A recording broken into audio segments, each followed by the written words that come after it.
പ്രിയപ്പെട്ടവരെ, നമസ്കാരം. ഇന്ദിരാഗാന്ധി നാഷണൽ അഥവാ MA പൊളിറ്റിക്കൽ സയൻസ് എന്നുള്ള ഗംഭീര ഒരു പ്രോഗ്രാമിനെ പറ്റിയാണ് ആഴത്തിൽ ഈ വീഡിയോയിലൂടെ നമ്മൾ മനസ്സിലാക്കുന്നത്. അടുത്ത ഒരു 15-20 മിനിറ്റ് നമ്മൾ ഈ വീഡിയോയിൽ ഡിസ്കസ് ചെയ്യും. താങ്കൾക്ക് വീഡിയോയുമായി ബന്ധപ്പെട്ട്, ഇഷ്യൂവുമായി ബന്ധപ്പെട്ട്, എന്റെ വർത്തമാനവുമായി ബന്ധപ്പെട്ട് എന്ത് തരത്തിലുള്ള സംശയങ്ങൾ ഉണ്ടെങ്കിലും ഇന്ദിരാഗാന്ധി നാഷണൽ ഓപ്പൺ യൂണിവേഴ്സിറ്റിയിലെ ക്ലാസുകൾ, പരീക്ഷാ രീതികൾ, ഇഗ്നോയുമായി ബന്ധപ്പെട്ട് ഒരു ഹെൽപ്പ് ഡെസ്കിൽ നിന്ന് താങ്കൾ എന്തെല്ലാം തരത്തിലുള്ള ഹെൽപ്പാണോ പ്രതീക്ഷിക്കുന്നത്, ആ ചോദ്യങ്ങളെല്ലാം താങ്കൾക്ക് ലൈവായി ഇവിടെ ചോദിക്കാം. വിദ്യാർത്ഥികളുടെ ഇടയിലുള്ള ഒരു സംശയമാണ്, സ്റ്റഡി സെന്ററിലേക്ക് വിളിച്ചാൽ ആരും എടുക്കാറില്ല, റീജിയണൽ സെന്ററിലേക്ക് വിളിച്ചാൽ ആരും എടുക്കാറില്ല. ഇവിടെ IGNOU help desk Muhammad Mubarak master ഒരു അവധി ദിവസമായിട്ടും താങ്കൾക്ക് സേവനത്തിൽ graduation, diploma program, degree program, PG program, അതുപോലെ തന്നെ 4 കാര്യങ്ങളാണ് ഊന്നൽ വയ്ക്കാനുള്ളത്. ഒന്ന്, ഇഗ്നോ. എന്താണ് ഇഗ്നോ? 2, ഇഗ്നോയ്ക്ക് ലോകത്തുള്ള സ്വാധീനം അഥവാ സ്വീകാര്യത. 3, ഇഗ്നോയിലെ പൊളിറ്റിക്കൽ സയൻസ് എന്നുള്ള വിഷയത്തിന്റെ പ്രത്യേകതകൾ. 4, ഇഗ്നോയിലെ പോളിസികൾ. വലിയ ഓപ്പൺ സർവകലാശാല. ഓപ്പൺ എന്ന വാക്കിന്റെ അർത്ഥം അത് നോട്ട് ക്ലോസ്ഡ് എന്നാണ്. ഉദാഹരണത്തിന്, ഇന്ന് അവധി ദിവസം നിങ്ങൾ പരമ്പരാഗതമായ യൂണിവേഴ്സിറ്റിയിലോ അല്ലെങ്കിൽ നമ്മുടെ സ്വന്തം യൂണിവേഴ്സിറ്റിയായ ശ്രീനാരായണ ഗുരു ഓപ്പൺ യൂണിവേഴ്സിറ്റി, ഓപ്പൺ എന്ന വാക്ക് അത് പറയുന്നു എങ്കിൽ പോലും ഇപ്പോൾ അവിടെ പോയി അസൈൻമെന്റിന്റെ ഒന്ന് ഡൗൺലോഡ് ചെയ്തെടുക്കാൻ വേണ്ടി താങ്കൾ ശ്രമിച്ചാൽ അത് നടക്കുമോ? ഇല്ല. പഴയ വർഷത്തെ ക്വസ്റ്റ്യൻ പേപ്പേഴ്സ് വേണം എന്ന് ആവശ്യപ്പെട്ടാൽ അത് നടക്കുമോ? ഇല്ല. നിങ്ങളുടെ ഐഡന്റിറ്റി കാർഡുകൾ എന്തൊക്കെയാണ് അവിടെ കൊടുത്തത് എന്നുള്ളത് നോക്കിയാൽ ഞാൻ തുടങ്ങിയിട്ടേ ഉള്ളൂ. ഇപ്പോൾ ജനിച്ച് വീണിട്ടോളം മാർഗനിർദ്ദേശങ്ങളുള്ള ഒരു ക്വസ്റ്റ്യനെയർ ഫേസ് ചെയ്തുകൊണ്ട് അസസ്മെന്റിന് വിധേയമാകാൻ ഇനിയും 5 കൊല്ലം വേണ്ടി വരും. ആ 5 കൊല്ലത്തെ പ്രവർത്തനത്തിന്റെ ഇടയിൽ താങ്കളുടെ പ്രവർത്തനങ്ങൾ പലതും മെച്ചപ്പെടുത്താൻ നമ്മിൽ നിന്ന് ഇല്ല ഇല്ല ഇല്ല എന്ന് പറഞ്ഞത് എല്ലാം തന്നെ ഇവിടെ നിന്ന് നമുക്ക് ഉണ്ട് എന്നുള്ളത് നമുക്ക് മനസ്സിലാക്കാം. എന്തൊക്കെയാണ് ലോകത്ത് ഓൺലൈൻ അതിന്റെ നേതൃത്വ സ്ഥാനത്തിൽ നിൽക്കുന്നു ഇഗ്നോ. അതിനെ സ്വയംപ്രഭ ചാനലുകളിലെ, അതുപോലെ തന്നെ മൂക്സിലെ, സ്വയം എന്ന് പറയുന്ന കോഴ്സുകളിലെല്ലാം തന്നെ കോർഡിനേറ്റർ പദവിയിലാണ് ഇത് ഉള്ളത്. അതുപോലെ തന്നെ സ്വയംപ്രഭ ചാനൽ എന്നുള്ളത് ഉപരിയായിക്കൊണ്ട് ഗ്യാൻ ധാര, ഗ്യാൻ വാണി, ഗ്യാൻ ഘോഷ്, അറിവിന്റെ ഒഴുക്ക്, അറിവിന്റെ വിളംബരം, അറിവിന്റെ കാഴ്ച എന്നെല്ലാമുള്ള അർത്ഥത്തിൽ ഗ്യാൻ ദർശൻ, ഗ്യാൻ വാണി, ഗ്യാൻ ഘോഷ്, ഗ്യാൻ ധാര എന്നുള്ള പല എഡ്യൂക്കേഷണൽ ചാനലുകൾക്കും സെന്ററുകൾ, മാത്രമല്ല ഓരോ സംസ്ഥാനത്തും 20-ൽ കൂടുതൽ സ്റ്റഡി സെന്ററുകൾ, റീജിയണൽ സെന്ററുകൾ എല്ലാമായി പ്രവർത്തിച്ച് ഏകദേശം 4000-ഓളം സ്റ്റഡി സെന്ററുകളിലായി ഇഗ്നോ മുഴുവനും വ്യാപിച്ചു കിടക്കുന്ന അതിബൃഹത്തായ യൂണിവേഴ്സിറ്റിയാണ് ഇഗ്നോ. അപ്പൊ ആദ്യത്തെ 2 കാര്യം ഞാൻ പറഞ്ഞു മനസ്സിലാക്കി തന്നു. എന്തുകൊണ്ട് ഇഗ്നോ?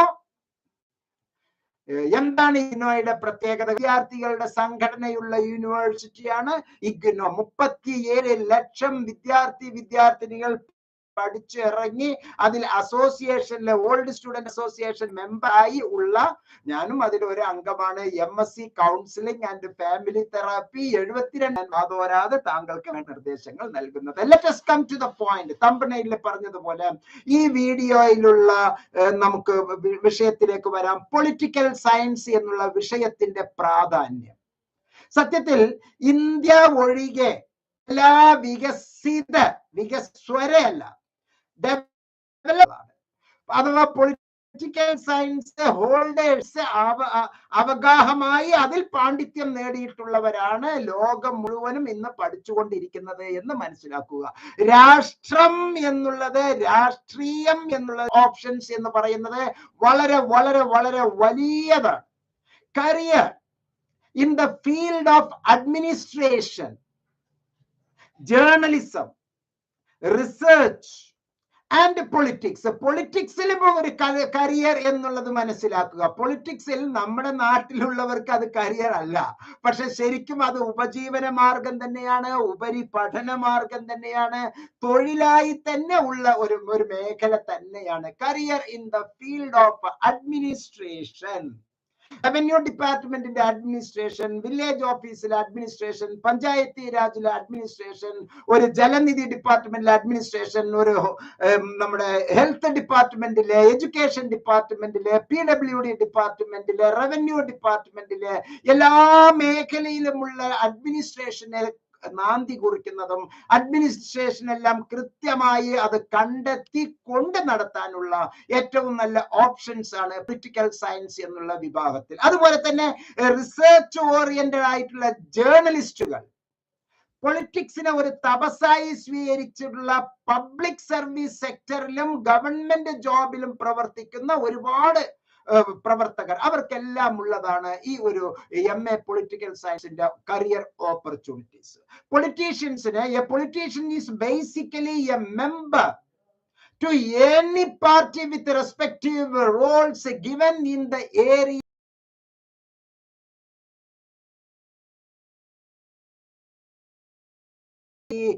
etc etc etc. എല്ലാ മേഖലയിലും അവഗാഹമായ റോൾ ഉള്ള ഒരു വ്യക്തിയാണ് ഒരു പൊളിറ്റീഷ്യൻ എന്ന് പറയുന്നത്. Taking decisions in these areas and helping the common people are the duties of those professionals. ഇത്തരത്തിലുള്ള പൊളിറ്റീഷ്യൻസ് അല്ലെങ്കിൽ പൊളിറ്റിക്കൽ എക്കോണമി ഡീൽ ചെയ്യുന്ന, പൊളിറ്റിക്കൽ അഗ്രികൾച്ചർ ഡീൽ ചെയ്യുന്ന, പൊളിറ്റിക്കൽ ഹിസ്റ്ററി ഡീൽ ചെയ്യുന്ന, പൊളിറ്റിക്കൽ സയൻസ് ഡീൽ ചെയ്യുന്ന എല്ലാവർക്കും ആവശ്യമായിട്ടുള്ള ഏറ്റവും അടിസ്ഥാനപരമായി, ഇനിയിപ്പോ സപ്പോസ് നമ്മൾ UPSC എഴുതാൻ, IAS എഴുതാൻ, IPS എഴുതാൻ, എല്ലാ തരത്തിലുമുള്ള പോലീസിലാണെങ്കിലും ശരി, അഡ്മിനിസ്ട്രേറ്റീവ് പബ്ലിക് അഡ്മിനിസ്ട്രേഷൻ മേഖലയിലാണെങ്കിലും ശരി, ഇവിടെ എല്ലാം ഈ പറയുന്ന പൊളിറ്റിക്കൽ സയൻസിലെ മാസ്റ്റർ ഡിഗ്രിക്കാണ് ഏറ്റവും കൂടുതൽ സാധ്യതകൾ എന്ന് മനസ്സിലാക്കുക. IAS IPS മേഖലയിൽ ഏറ്റവും കൂടുതൽ ഇഗ്നോയില് പഠിക്കാത്തവർ പോലും ഇഗ്നോയിലെ ടെക്സ്റ്റ് മെറ്റീരിയൽ, ഇഗ്നോയിലെ പൊളിറ്റിക്കൽ സയൻസിന്റെയും പബ്ലിക് അഡ്മിനിസ്ട്രേറ്റീവ് പുസ്തകങ്ങൾ സ്ഥിരമായി എന്നോട് ആവശ്യപ്പെടുകയും ഞാൻ ഗ്യാൻ ദർശനിലൂടെ, ഗ്യാൻ വാണിയിലൂടെ, ഗ്യാൻ ഘോഷിലൂടെ അവർക്ക് കൃത്യമായി അയച്ചു കൊടുക്കുകയും ഒരു ആഴ്ചയിൽ ഒരു 3 പേരെങ്കിലും ഉത്തരേന്ത്യയിൽ നിന്ന് എന്നെ അന്വേഷിച്ച് എന്റെ അടുത്തേക്ക് വരാറുണ്ട്. നേരിട്ടല്ല, നമ്മളുടെ വാട്സപ്പിലൂടെ തന്നെ വരാറുണ്ട്. അവർക്കെല്ലാം ഞാൻ ഇത് കൃത്യമായി കൊടുക്കുന്നു എന്നുള്ളതാണ്. അത്രയും മഹത്തായ ഒരു ആശയമാണ് ഇതിന്റെ അകത്ത് ഉള്ളത്. പബ്ലിക് അഡ്മിനിസ്ട്രേഷൻ എന്ന് പറയുന്നത് ചില്ലറയല്ല, അതൊരു ചെറിയ സംഗതിയല്ല. Public administrators utilize their degree to form policy decisions and budget assessment, serving the government's agenda of development. മാത്രമല്ല ഏറ്റവും വലിയ ചില സംഗതി, reporting news from the political field along with the interviewing people and sourcing them to news channel for a national broadcast. ഇന്ന് ഇന്ത്യയിൽ വേണ്ട, മലയാളത്തിൽ തന്നെ നമ്മുടെ കേരളത്തിലുള്ള ചാനലുകളിലെ ഏറ്റവും കൂടുതൽ വർക്ക് ചെയ്യുന്നവർ എല്ലാവരും തന്നെ ഈ ഒരു മേഖലയിലെ ജേർണലിസം എന്നുള്ളതിൽ ഉപരി, ജേർണലിസം എന്ന് പറയുന്നത് അതിന്റെ ടെക്നിക്കൽ നോ ഹൗ ആണ്. ഓക്കെ, ഈ റിപ്പോർട്ടിംഗ് ന്യൂസിലെ റിപ്പോർട്ടർമാരായി പ്രവർത്തിക്കുന്നതിന്റെ ടെക്നിക്കൽ നോ ഹൗ ആണ് ഈ journalism.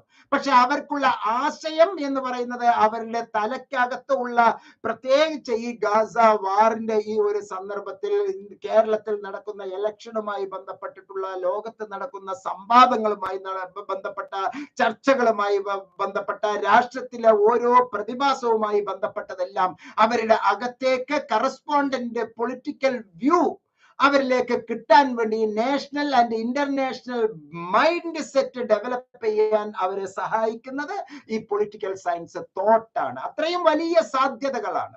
Political content, the job of these professionals revolves around researching current topics, historical issues and make a copy to be presented in news pieces. അത് news pieces കൊണ്ട് ഞാൻ ഉദ്ദേശിച്ചത് news പേപ്പറിലുമാകാം, അല്ലെങ്കിൽ direct ആയിട്ടുള്ള നമുക്ക് online മാധ്യമങ്ങളിലാകാം, അല്ലെങ്കിൽ എല്ലാം വെബ് ഇനേബിൾഡ് ആയിട്ടുള്ള ഈ മാധ്യമങ്ങളിലെല്ലാം തന്നെ നമുക്ക് പ്രസ് എന്നുള്ളതിലുപരി ഡയറക്റ്റ് നമുക്ക് ഡിജിറ്റൽ മീഡിയയിൽ അടക്കം നമുക്ക് ഏറ്റവും കൂടുതൽ ഇമ്പോർട്ടന്റ് നൽകുകയാണ്. അതില് പൊളിറ്റിക്കൽ കണ്ടന്റ് റൈറ്റർ എന്ന് പറയുമ്പോൾ അതിന് ഒരുപാട് സാധ്യതകൾ ആണ് ഉള്ളത്. മാത്രമല്ല പബ്ലിക് റിലേഷൻസ് എക്സിക്യൂട്ടീവ് എന്ന് പറയുന്ന ഒരു വലിയ ഒരു സംഭവം, പബ്ലിക് റിലേഷൻസ് എക്സിക്യൂട്ടീവ്സ് നമ്മുടെ നാട്ടിലുള്ള ഇപ്പൊ IAS, IPS, IFS ഉദ്യോഗസ്ഥർ, റവന്യൂ ഡിപ്പാർട്ട്മെന്റിലുള്ള എല്ലാ ഡിപ്പാർട്ട്മെന്റിലുള്ള എഞ്ചിനീയർമാരടക്കം, ഇപ്പൊ പഞ്ചായത്ത് രാജ്യത്തിലെ ഒരു എഞ്ചിനീയർ ആണെങ്കിലും ശരി, ഒരു മെഡിക്കൽ കോളേജിലെ ഒരു PRO ആണെങ്കിലും ശരി, എല്ലാവരും പബ്ലിക് റിലേഷൻസ് ആണ്. Public relations is also a good option as exposure to political practices also acquaints one with culture and social systems of a place, and hence making them ideal for a role as a public relation executive. Political activists ഉണ്ട് നമ്മുടെ നാട്ടിൽ. Politics എന്ന് പറയുമ്പോൾ കേവലം രാഷ്ട്രീയക്കാർ എന്നുള്ള ഒരു നമ്മുടെ നാട്ടിൽ ആ കുപ്പായമിട്ടുള്ള വെറും ഒരു രാഷ്ട്രീയക്കാർ എന്നുള്ളതിൽ ഉപരിയായി പൊളിറ്റിക്കൽ ആക്ടിവിസ്റ്റ്സ് ഉണ്ട്, പൊളിറ്റിക്കൽ റിസർച്ചേഴ്സ് ഉണ്ട്, ആർച്ചിവിസ്റ്റ് ഉണ്ട്. ആ ആക്ടിവിസ്റ്റ് എന്നുള്ളതിൽ ഉപരിയായിക്കൊണ്ട് തന്നെ ആർക്കിടെക്റ്റുകൾ ഉണ്ട്. അവിടെ ബിൽഡിംഗ് എന്നുള്ള ആർക്കിടെക്റ്റ് അല്ല, അവർക്ക് വേറെ കുറെ സംഗതികളാണ് അവരുടെ ഉത്തരവാദിത്തങ്ങൾ. Political activities are the one who researches the ongoing issues in the society and fights for them on the behalf of any party. പ്രത്യേകിച്ച് നമ്മൾ ഈ PR വർക്ക് എന്നൊക്കെ നമ്മൾ കളിയാക്കി പറയുമെങ്കിലും അതെല്ലാം തന്നെ വളരെ വലിയ പബ്ലിക് റിലേഷൻസ് ആണ്, പബ്ലിക് റിലേഷൻസ് ആക്ടിവിറ്റീസ് ആണ്. ആക്ടിവിസ്റ്റ് നമുക്ക് നൽകുന്നത് retrieving, answering and selecting political materials while storing perishable documents, teaching research materials, ഇങ്ങനെ പല മേഖലകളിലും are some of the daily these professionals. ചുരുക്കത്തിൽ നമ്മുടെ MA, MPhil, PhD political science എന്ന് പറയുന്നതെല്ലാം തന്നെ public administration, international politics, political sociology, political economics, research methods, ഇതിലെല്ലാം അവഗാഹമായ political hypothesis, public strategy, international relations, ഇത് കൂടുതൽ നൽകാനും ഉയർന്ന ചില ലെവലിലേക്ക് രാഷ്ട്രമീമാംസ എന്നുള്ള ഒരു വലിയ തത്വത്തിലേക്ക് എത്താനും നമ്മെ സഹായിക്കുന്ന ഗംഭീരമായ ചില പരിപാടികളാണ്. സോ ഈ പൊളിറ്റിക്കൽ സയൻസ് എന്നുള്ള മാസ്റ്റർ ഓഫ് പബ്ലിക് സയൻസ് എന്നുള്ളതിൽ ഏതൊക്കെ പേപ്പറാണ് നമുക്ക് എഴുതേണ്ടത്, ഏതെല്ലാമാണ് അതിന്റെ നമ്മുടെ ട്രഡീഷണൽ യൂണിവേഴ്സിറ്റികളിൽ ഏതിലെങ്കിലും ഒന്നിൽ നമ്മൾ ഒരു കോഴ്സ് എടുത്തതിന് ശേഷം, ഇപ്പൊ സപ്പോസ് ഈ MA പൊളിറ്റിക്കൽ സയൻസ് നമ്മുടെ ട്രഡീഷണൽ യൂണിവേഴ്സിറ്റി അഥവാ ശ്രീനാരായണ ഗുരു ഓപ്പൺ യൂണിവേഴ്സിറ്റിയിൽ നിന്ന് തന്നെ അഡ്മിഷൻ എടുത്തു എന്ന് കരുതുക. ഗംഭീരമായി 1ാം വർഷം പൂർത്തിയാക്കി. 2ാം വർഷം നിങ്ങൾക്ക് പോകാൻ പറ്റുന്നില്ല. എന്താകും അവിടുത്തെ അവസ്ഥ? നിങ്ങളുടെ പഠനം തീർന്നു, അവർക്ക് ഒന്നും സംഭവിക്കില്ല, നിങ്ങൾക്കൊന്നും കിട്ടുകയില്ല, നിങ്ങൾക്കൊന്നും ലഭിക്കുകയില്ല, സർട്ടിഫിക്കറ്റ് ഒന്നും ലഭിക്കുകയില്ല, നിങ്ങൾ അത് തോറ്റു അല്ലെങ്കിൽ നിങ്ങൾ അത് ഡ്രോപ്പ് ഔട്ട് എന്നുള്ള, കൊഴിഞ്ഞുപോയി എന്നുള്ള ഒരു പട്ടികയിൽ നിങ്ങളെ ഉൾപ്പെടുത്തും. പക്ഷേ ഇഗ്നോയിലെ 1ാമത്തെ വർഷത്തെ പകുതി അഥവാ 64 ക്രെഡിറ്റിൽ 32 ക്രെഡിറ്റ് പാസ്സായ താങ്കൾക്ക് post graduation diploma in political സയൻസിന്റെ മനോഹരമായ ഒരു സർട്ടിഫിക്കറ്റ് താങ്കൾക്ക് നൽകുകയാണ്. ആ 32 ക്രെഡിറ്റ് കഴിഞ്ഞതിന് ശേഷം താങ്കൾക്ക് ലാറ്ററൽ എക്സിറ്റ് ചെയ്താം, നിങ്ങൾക്ക് പുറത്തേക്ക് വരാം. എന്നിട്ട് വേണമെങ്കിൽ ഒരു 2-3 കൊല്ലം കഴിഞ്ഞതിന് ശേഷം ലാറ്ററൽ എൻട്രി വഴി താങ്കൾക്ക് ഇതിന്റെ അകത്തേക്ക് കടന്നു വന്ന് വീണ്ടും ഈ കോഴ്സ് കംപ്ലീറ്റ് ചെയ്ത് പോകാം. അങ്ങനെ ഫസ്റ്റ് ഇയറിലും സെക്കൻഡ് ഇയറിലുമായി ഇനി ഞാൻ പറയുന്ന കുറെ പേപ്പറുകളിൽ നിന്ന് വളരെ ആഴത്തിൽ 32 പേപ്പറുകളിൽ നിന്ന് നമ്മൾ ആവശ്യമായിട്ടുള്ള 8-12 പേപ്പർ എടുത്ത് നമ്മൾ ഫസ്റ്റ് ഇയറും സെക്കൻഡ് ഇയറും പൂർത്തീകരിക്കേണ്ടതുണ്ട്.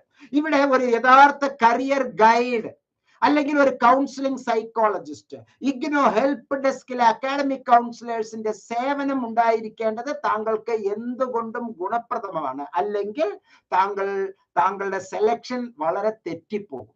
അനുഭവം നേടിയ ഈ മേഖലയിൽ പ്രവർത്തിക്കുന്ന കരിയർ ഗൈഡുകൾ, അവരുടെ റെഫറൻസസ്, അവർ നൽകുന്ന സേവനം, കൗൺസിലിംഗ് എന്ന് പറയുന്നത് എല്ലാ അക്ഷയ സെന്ററുകാരനും എല്ലാ കമ്പ്യൂട്ടർ സെന്ററുകാരനും അല്ലെങ്കിൽ താങ്കൾക്കോ താങ്കളുടെ സുഹൃത്തുക്കൾക്കോ നൽകാൻ പറ്റുന്ന ഒരു സംഗതിയല്ല.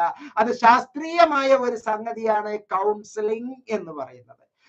കൗൺസിലിംഗ് സൈക്കോളജിസ്റ്റുകളുടെ സാമൂഹ്യമായ ഇടപെടലുകളുടെ, അവരുടെ കൈത്താങ്ങലിലൂടെ, സ്കഫോൾഡിങ്സ് ഫ്രം ദോസ് പീപ്പിൾ, അത് വാങ്ങി നമ്മൾ മനോഹരമായി ഇത്തരത്തിലുള്ള കോഴ്സുകൾ ചുരുങ്ങിയ സമയം കൊണ്ട് വളരെ പെർഫെക്റ്റ് ആയി 60% കൂടുതൽ മാർക്കോടുകൂടി പാസ്സാകാൻ നിങ്ങൾക്ക് എന്തുകൊണ്ടും സെന്റർ ഫോർ ബിഹേവിയറൽ സയൻസിലെ സ്റ്റാഫിന്റെ ഹെൽപ്പ് ആവശ്യമാണ് എന്ന് മനസ്സിലാക്കുക. മാത്രമല്ല, കേവലം ഒരു സർട്ടിഫിക്കറ്റ് വാങ്ങിച്ച് ഒരു നാമമാത്രമായ മാർക്കിൽ വിജയിക്കുന്നതിന് പകരം അതേ കാലഘട്ടത്തിൽ 2 കൊല്ലം ഉപയോഗിച്ച് 60% കൂടുതൽ മാർക്കുകൾ വാങ്ങാൻ തുടക്കം മുതലേ താങ്കൾക്ക് ഒരു ചങ്ങാതി, തുടക്കം മുതലേ താങ്കൾക്ക് ഒരു നിർദ്ദേശകൻ, അഡ്വൈസർ അല്ല, താങ്കൾക്ക് തുടക്കം മുതലേ ഒരു സഹായി, ഒരു നിർദ്ദേശകൻ, ഒരു കരിയർ ഗൈഡ് ഹെൽപ്പ് ഡെസ്കിൽ നിന്ന് താങ്കൾക്ക് ലഭ്യമാണ് എന്നുള്ള സന്തോഷ വർത്തമാനം ഇവിടെ അറിയിക്കുകയാണ്. പ്രിയപ്പെട്ടവരെ, 1ാമത്തെ വർഷവും 2ാമത്തെ വർഷവും തിരഞ്ഞെടുക്കേണ്ട 4 ക്രെഡിറ്റിന്റെ പേപ്പറുകളുണ്ട്, 8 ക്രെഡിറ്റിന്റെ പേപ്പറുകളുണ്ട്.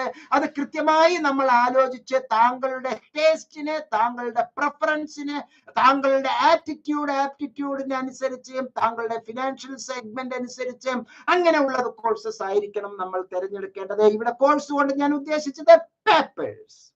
ഇവിടെ നമ്മൾ പഠിക്കാൻ ഉദ്ദേശിക്കുന്ന പേപ്പേഴ്സ്, താങ്കൾ ചിലപ്പോൾ അമേരിക്കൻ ലിറ്ററേച്ചർ ഇഷ്ടമുള്ള ആളായിരിക്കാം, ആഫ്രിക്കൻ ഏരിയയിൽ ഇഷ്ടമുള്ള ആളായിരിക്കാം, ഇന്ത്യൻ മേഖലയിലായിരിക്കാം, ചിലപ്പോൾ കേരളൈറ്റ് ആ ഒരു മേഖലയിലായിരിക്കാം, ചിലപ്പോൾ ഇന്റർനാഷണൽ റിലേഷൻഷിപ്പ് ഉള്ള കമ്പാരിറ്റീവ് പൊളിറ്റിക്സിന്റെ ആളായിരിക്കാം. അങ്ങനെയുള്ള താങ്കളുടെ ഐഡിയോളജിക്കൽ ബാക്ക്ഗ്രൗണ്ട് അനാലിസിസ് നടത്തി അതിനുള്ള ഒരു ആപ്റ്റിറ്റ്യൂഡ് ടെസ്റ്റ് നടത്തി താങ്കൾക്ക് ആവശ്യമായിട്ടുള്ള കോഴ്സുകൾ സെലക്ട് ചെയ്ത് തരിക എന്ന് പറയുന്നത് ഒരു സയന്റിഫിക് അപ്രോച്ചാണ്. അത് സെന്റർ ഫോർ ബിഹേവിയറൽ സയൻസ് താങ്കൾക്ക് നൽകുന്നു എന്ന് പ്രത്യേകം മനസ്സിലാക്കുക. നമുക്ക് ആ പേപ്പറുകൾ ഒന്ന് പരിചയപ്പെടാം. Comparative politics, issues and trends, India, democracy and development, international relations, theory and problems, political theory, അതുപോലെ തന്നെ India and the world, state and the society in Latin America, civil society, political regime, human security, conflict management, transformation and peace building, Gandhian approach to peace and conflict resolution, non-violent movements after Gandhi, Gandhi's political thought, globalization and environment, sustainable development issues and challenges, Australia's foreign policy, state and society in Australia, the European Union in the world affairs, Canada, politics and society, state politics in India, social movements and politics in India, peace and conflict studies, state and society in Africa, social and political thought in modern India, Western political thought, state and society in Latin America, India and the world, international relations, theory and problems, political theory 2. ഇങ്ങനെ ഒരുപാട് പേപ്പറുകളിൽ നിന്ന് താങ്കൾക്ക് ആവശ്യമായിട്ടുള്ള പേപ്പറുകൾ താങ്കളുടെ സൗകര്യാർത്ഥം താങ്കളുടെ level അനുസരിച്ച് കണ്ടെത്താനും അത് ഏറ്റവും നല്ല രീതിയിൽ 60% കൂടുതൽ സ്കോർ വാങ്ങി വിജയിക്കാനും ആദ്യ അവസരത്തിൽ തന്നെ നമുക്ക് പറ്റിയ റഫറൻസ് മെറ്റീരിയൽ നമുക്ക് IGNOU help desk centre for behavioural science താങ്കൾക്ക് ലഭ്യമാക്കുന്നുണ്ട്. അടിസ്ഥാനപരമായ പുസ്തകത്തെ ആശ്രയിച്ചിട്ടുള്ളതാണ്. ചാപ്റ്റർ വൈസ് റെഫറൻസസ് ആണ്, ഫുൾ കോഴ്സ് കവേർഡ് ആണ്, solved previous sessions question papers ഇതിന്റെ അകത്ത് ഉണ്ടാകും. ചെക്ക് യുവർ പ്രോഗ്രസ് എന്നുള്ള ചോദ്യങ്ങളും അതിന്റെ ഉത്തരങ്ങളും ഉണ്ടാകും. എക്സാം ഓറിയന്റഡ് ആക്ടിവിറ്റീസ് ആണ്. 100% അതർ ഇമ്പോർട്ടന്റ് ക്വസ്റ്റ്യൻസ് അതിന്റെ അകത്ത് ഉണ്ടായിരിക്കും. Short notes chapter at a glance എന്നുള്ള ലെവലില് ചാപ്റ്റർ വൈസ് നമുക്ക് ലഭ്യമാണ്. Sample question papers with answers നമുക്ക് ലഭ്യമാണ്. ടെക്സ്റ്റുവൽ ക്വസ്റ്റ്യൻസ് ആൻഡ് ആൻസേഴ്സ് നമുക്ക് ലഭ്യമാണ്. Easy calculation method and formulae പട്ടികപ്പെടുത്തി കൃത്യമായി ചിട്ടയോടുകൂടി ഡയഗ്രമാറ്റിക് പ്രസന്റേഷനോടുകൂടി നമുക്ക് ഇതിലെ ടൂളുകൾ ലഭ്യമാണ്. 100% സ്റ്റാൻഡേർഡും 100% പാസ് അഷുറൻസുമുള്ള നല്ല റഫറൻസ് മെറ്റീരിയലും സെന്റർ ഫോർ ബിഹേവിയറൽ സയൻസ് താങ്കൾക്ക് ലഭ്യമാക്കുന്നു. സോ അഡ്മിഷൻ മുതൽ കോഴ്സ് കംപ്ലീറ്റ് ആകുന്നത് വരെ ഉള്ള എല്ലാ സൗകര്യത്തിനും എല്ലാ കാര്യത്തിനും നിങ്ങൾക്ക് ഇഗ്നോ ഹെൽപ്പ് ഡെസ്കിന്റെ സേവനം ഉണ്ടായിരിക്കും. മാത്രമല്ല യൂട്യൂബിലൂടെ അതുപോലെ തന്നെ ഫേസ്ബുക്കിലൂടെ ഉള്ള ഇഗ്നോയുടെ ക്ലാസുകൾ, നേരത്തെ ഞാൻ പറഞ്ഞിട്ടുള്ള ലീഡിംഗ് കോർഡിനേറ്റർമാരായി പ്രവർത്തിക്കുന്ന ഗ്യാൻ ഘോഷ്, ഗ്യാൻ ധാര, ഗ്യാൻ വാണി, ഇങ്ങനെയുള്ള കുറെ കാര്യങ്ങൾ നമുക്ക് ഇഗ്നോ നൽകുന്നു എന്ന് മനസ്സിലാക്കുക. രാഷ്ട്രീയമായും താങ്കളുടെ ബുദ്ധിപരമായും അതുപോലെ തന്നെ തൊഴിൽപരമായുമുള്ള എല്ലാ പുരോഗതിക്കും എല്ലാ സമുന്നതിക്കും ഇത് സഹായകമാണ്. അതിന് താങ്കൾക്ക് പ്രാപ്തമാകട്ടെ എന്നുള്ള ആത്മാർത്ഥമായ അഭിപ്രായത്തോടു കൂടി ഞാൻ ഈ വീഡിയോയിൽ നിന്ന് വിടവാങ്ങുന്നു. രണ്ട് കാര്യം താങ്കളോട് ഞാൻ ഒരു നിർദ്ദേശം നൽകുകയാണ്. താങ്കളുടെ സുഹൃത്ത് വലയങ്ങളിലേക്ക് ഈ വീഡിയോ പരമാവധി ഷെയർ ചെയ്യുക. താങ്കളുടെ ഫേസ്ബുക്കിലൂടെ, ഇൻസ്റ്റഗ്രാമിലൂടെ, മറ്റ് സോഷ്യൽ മീഡിയ മാർഗങ്ങളിലൂടെ ഈ വീഡിയോ പരമാവധി ഷെയർ ചെയ്യുക. ഒരുപാട് ആയിരക്കണക്കിലെ ഗൗരവപരമായ കോഴ്സുകൾ ചെയ്ത് അവരുടെ ജീവിതത്തിൽ വ്യക്തിപരമായ വ്യക്തി ജീവിതവും കുടുംബ ജീവിതവും സാമൂഹ്യ ജീവിതവും അങ്ങനെ രാഷ്ട്ര ജീവിതവും ഉണ്ടാകട്ടെ എന്ന് ആത്മാർത്ഥമായി പ്രാർത്ഥിച്ചുകൊണ്ട് ഈ വീഡിയോയിൽ നിന്ന് വിടവാങ്ങുന്നു. വീഡിയോ നോട്ടുമായും കമന്റ് ബോക്സിൽ കമന്റ് ചെയ്യുക. എല്ലാ നന്മകളും നേർന്നുകൊണ്ട് വീഡിയോയിൽ നിന്ന് വിടവാങ്ങുന്നു. നന്ദി, നമസ്കാരം, ജയ് ഹിന്ദ്.